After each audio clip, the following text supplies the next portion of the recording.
Trees are terrific! Who perches on the branches, lives among the leaves.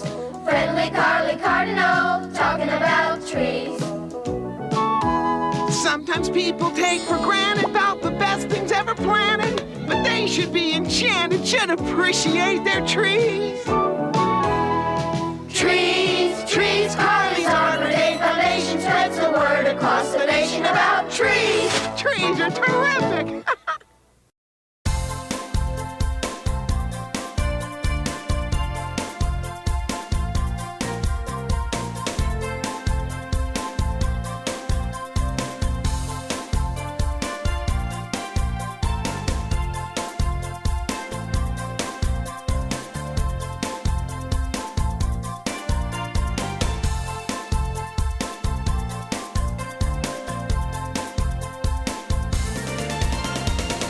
Good morning. I'd like to welcome you to the 2015 City of Elmhurst Arbor Day celebration. My name's Mark Stevens and I'm the Superintendent of Forestry for the City of Elmhurst. I'd like to start by thanking the Mayor, City Council, City staff, and all the residents who support the Elmhurst Forestry program. I'd especially like to thank the staff and students here at Hawthorne School who are helping us celebrate Arbor Day by planting an oak tree. This year marks the 35th time that the City of Elmhurst has been named a Tree City USA. I'd now like to introduce Nikki Tamru, principal of Hawthorne School, who will say a few words and make a few introductions. Nikki? Thank you. Thank you. I'd like to read a little about the history of Arbor Day for you. The idea for Arbor Day originally started in Nebraska. It was due to a lack of trees there. That led to the founding of Arbor Day in the 1800s. A man named Julius Sterling Morton first proposed a tree planting holiday to be called Arbor Day. The first Arbor Day was celebrated on April 10, 1872. Prizes were offered to countries and individuals for planting the largest number of trees. It was estimated that more than 1 million trees were planted in Nebraska on the first Arbor Day. During the 1870s, other states passed laws to observe Arbor Day, and the tradition began in schools in 1882.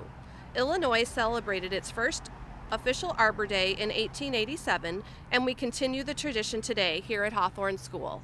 Today, the most common date for Arbor Day is the last Friday in April, and several U.S. presidents have proclaimed a National Arbor Day on that date. Arbor Day has now spread beyond the United States and is observed in many countries around the world. At this time, I'd like to introduce my wonderful Hawthorne students. We have members of the Green Team and Student Council, along with our teacher representatives, Mrs. Renee Gaston, Mrs. Jerry Sorrentino, and Mrs. Caroline Weaver. And I'd also like to thank them for their work on this project. Jack, if you'd like to come up.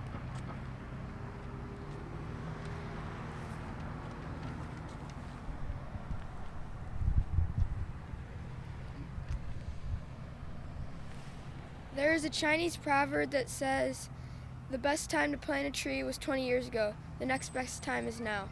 I'm Jack Hawthorne, Student Council Secretary. The other officers of Student Council and the Hawthorne Green Team would like to read you a story called Sky Tree by Thomas Locker. Once a tree stood alone on a hill by the river. Through the long days, its leaves fluttered in the soft summer breeze. But then the days grew shorter and the nights longer. The winters became cold and the tree began to change. Autumn came. The leaves of the tree turned gold, orange, and red. Squirrels hurried to store nuts and acorns. The sun rose later each day. One morning, light glistened on a thin silver frost. By the end of the day, many leaves began to fall. First one, then another. On a gray day, an old snapping turtle buried herself in the river mud, where she would sleep until spring. The tree's bare branches reached toward the sky.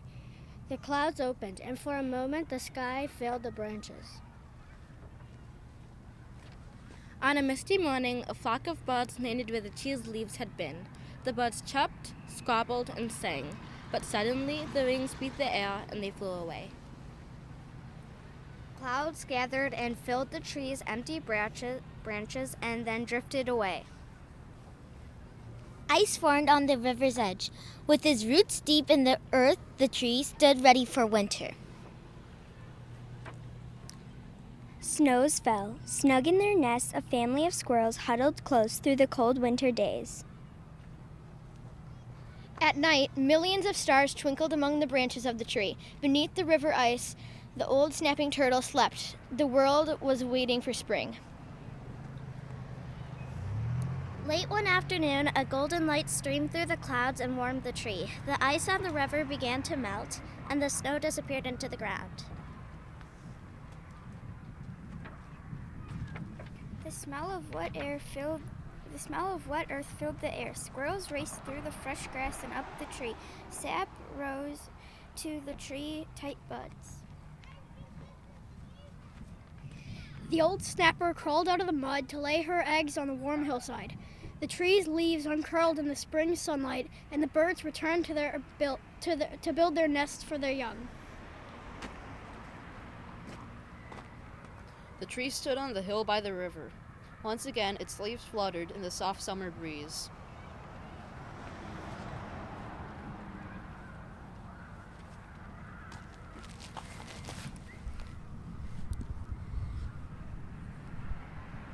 Thank you so much.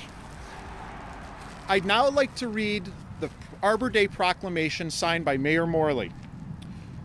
Whereas the City of Elmhurst has again been recognized as a Tree City USA by the National Arbor Day Foundation and named a growth community for continued advancement in community tree care programs and policies, and whereas the year 2015 marks the 35th time that Elmhurst has received a Tree City USA designation, and whereas trees are a beautiful addition to our neighborhoods, parks, and shopping areas that increase the value of our properties, conserve energy, help clean the air, protect rivers and streams, and provide homes for birds and other wildlife.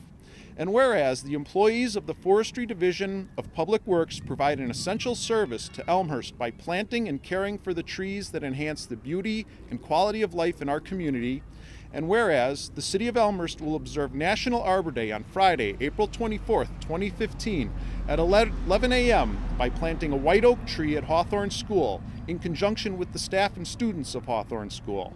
Now, therefore, I, Steve Morley, Mayor of the City of Elmhurst, do hereby proclaim April 24th, 2015 as National Arbor Day in the City of Elmhurst.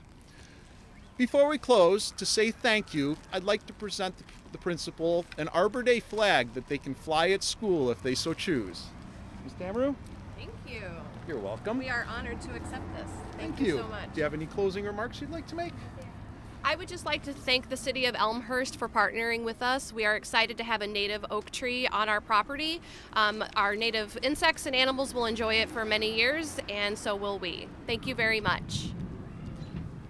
Before we close, I'd like to invite the staff and students here at Hawthorne School to place shovelfuls of dirt at the base of the tree and help us finalize the planting. Thank you.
We live in some of the best communities in Illinois.